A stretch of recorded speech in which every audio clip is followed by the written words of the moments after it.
What's up guys, this is the first video of this kind. We're going to be going over today the baboon spider Idiothele mira and also my pairing and experience with this. Idiothele mira is a baboon spider from South Africa. The genus is made up of two species at the time of writing this, Idiothele mira and Idiothele nigriflora, both of which I'm lucky enough to keep here. Idiothele is one of two described genera of theraphozids that build trapdoors, the other being Typhoclina. Idiothele mira was popularised in the hobby due to them building trapdoors and the lovely blue coloration on the ventral side of the tarsi and metatarsi on each leg. Currently I only have one adult female and she was paired back in January. Here you can see the mature male that I received from Graham Potter, someone who I'm working very closely with this year on many other breeding projects. Here the male is tapping lightly on the outside of the trapdoor until the female takes notice and comes out. Adult females of this species will max out at about 4 to 4.5 diagonal leg span, males being about an inch smaller than that. This pairing you're seeing here took place on January the 24th. And it took about 43 days for her to give me an egg sac. That's when I noticed it anyway. I let this egg sac hatch out with the mum, and I found nymphs approximately 25 days after her laying the egg sac.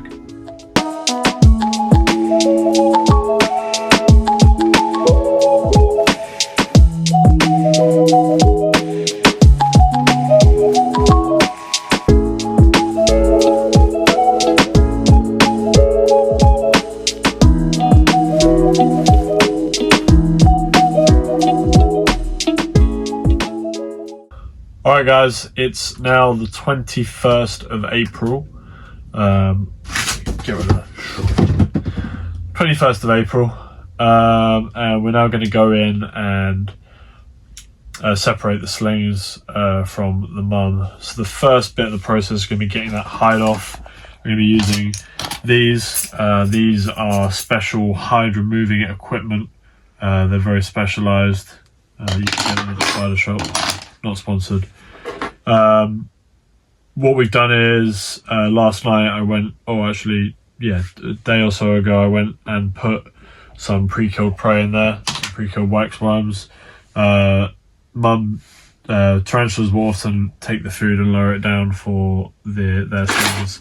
I don't know 100% if these are all going to be slings. I am assuming so. I have seen a sling in there. So I'm hoping they're all going to be slings, and I have no idea how many there are. We've got 33 pots here, I think roughly 30 to 40 pots, so hopefully that will be enough. First job is going to be getting the mum out, so let's see how this goes. This could go great, or this could go terrible. Let's see.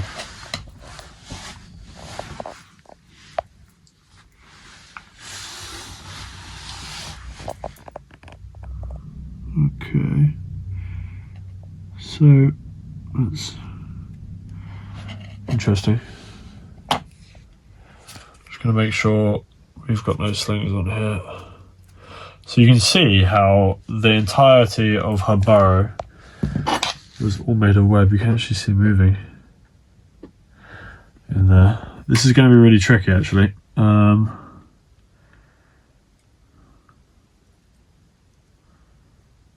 Okay, so what we're going to have to do is we're going to have to slowly peel back this web. I think we're going to go from here.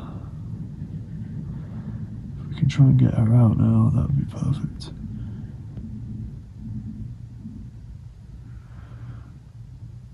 I haven't even seen her condition, so I don't know what exactly she looks like. I'll try and open it up from here. That way hopefully we won't have any dirt falling on her. Oh yeah, there's lots of movement in there. Come on, girlie. There she is. She's looking in great condition. Oh yeah. Good condition. So I got some problems in my mouth right now, so I can't really talk. I'm gonna put this here. Gently move her back. Move it back. And easy as that. Nice and gentle. And she'll be happy in there for a second. Actually, I'm going to try and do what I'm going to do just so she's 100% safe. As soon as she feels that pressure, she'll walk up onto it. And there we go. Easy as that. There we go.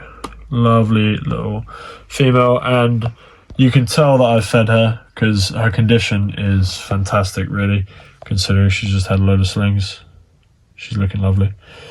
So, lovely jubbly, just feel that. Looking down in here, there looks like quite a lot of legs. I'll get some light on here for you. That looks like quite a lot of slings down there.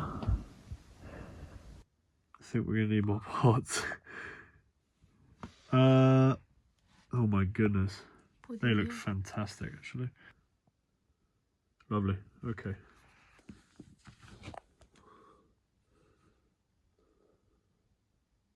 So, next thing, I'm going to slowly start to separate them one by one. We've got all these pots, just to explain how we've done these. I've used these pots before for raising slings, they're quite good. So we've compacted down the substrate and also put lots of bits of debris and stuff, like little bits of leaf, little bits of sand that they can use to make hides and trapdoors. So we're going to start going here one by one.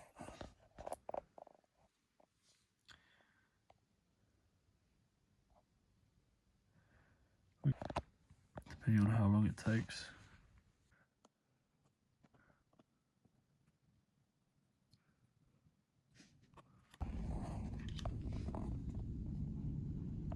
So the other way I could do this would be to put a small sling pot in there and get them into the sling pot and then into these. But for now this is working, so I will keep going with this process, although it may be slightly longer. So because I've caused some movement, they've all sort of moved over to there.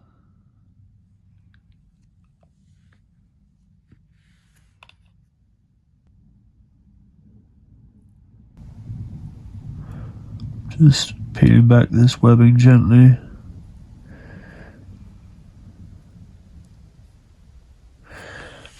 Gotta be real careful because I'm not sure where they all are, and I'd rather them not go under the webbing as well. That would be annoying. There's a good chance that I could find a few of these after we've finished separating them in a few days' time or weeks' time. When I had a Idiothele diamantinensis sack, we left it with Mum also for a good amount of time. We only took out some ones that we had from the loan, and we found a good few more after. Maybe there isn't that many. Maybe it looks like there's more than there is. You wouldn't expect a very large sack from such a small spider.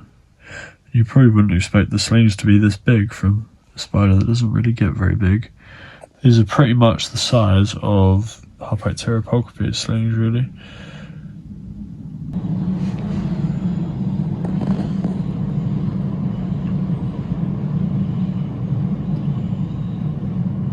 This one really doesn't like to go down.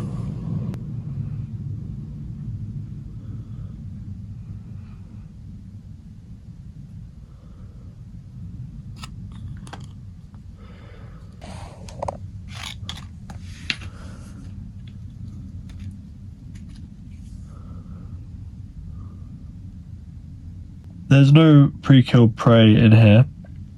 I didn't see any in the doorway. I might find it in a minute. But the one I put in there the first day, she definitely took back into the burrow. That's probably why, like I said, she's looking so good. As I said as well, I gave her some wax worms. So that would have been a really great starter for these spiderlings if they all, or some of them, would have got a share. Oh my gosh, this one's being a pain in the ass.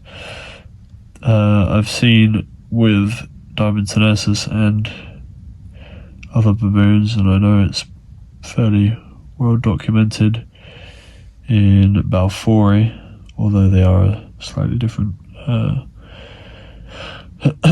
type of spider, that the mums do lower down the food for the babies to share.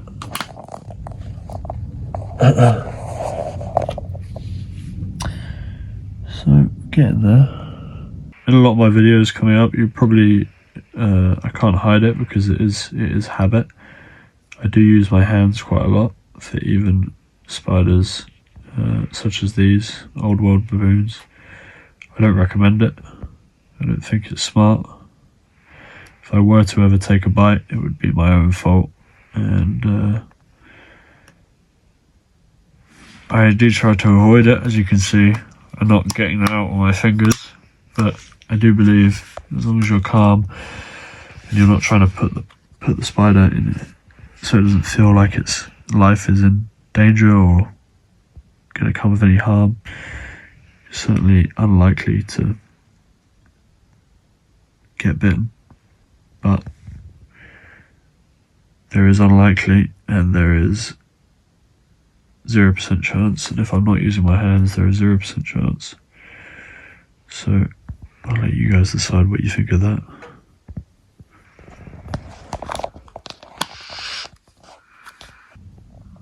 Look how fat this one looks.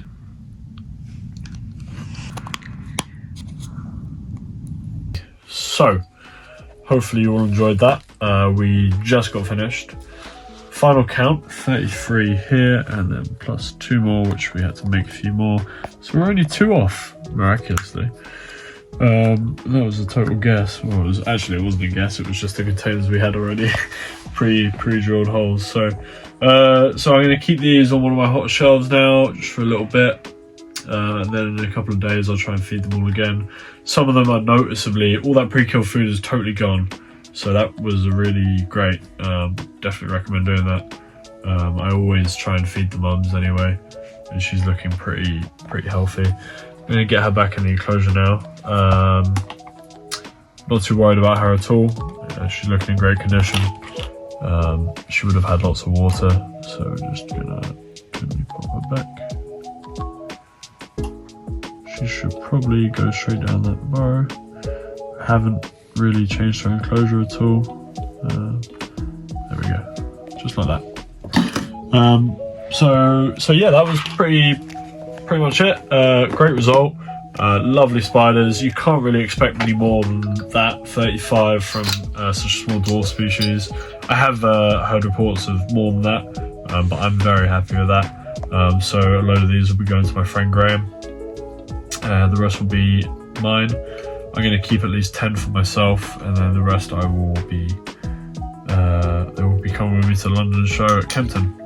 Alright guys, hope you enjoyed that first video. We did also pull a H. pulchripes sac, which I was going to film, but that was actually infertile. She was the one that dropped after 6 months of having the sac with her. So yeah, interesting. I was going to be trying to compare the slings from that one compared to the normal H. pulchripes sacs, which I get after about 2 to 3 months. So but yeah, unfortunately infertile, it happens. I've got another female or 2 paired, so we'll see if we get another sac from them. And yeah, that was it. Alright guys, thank you very much for watching, and hopefully I'll see you all at London show.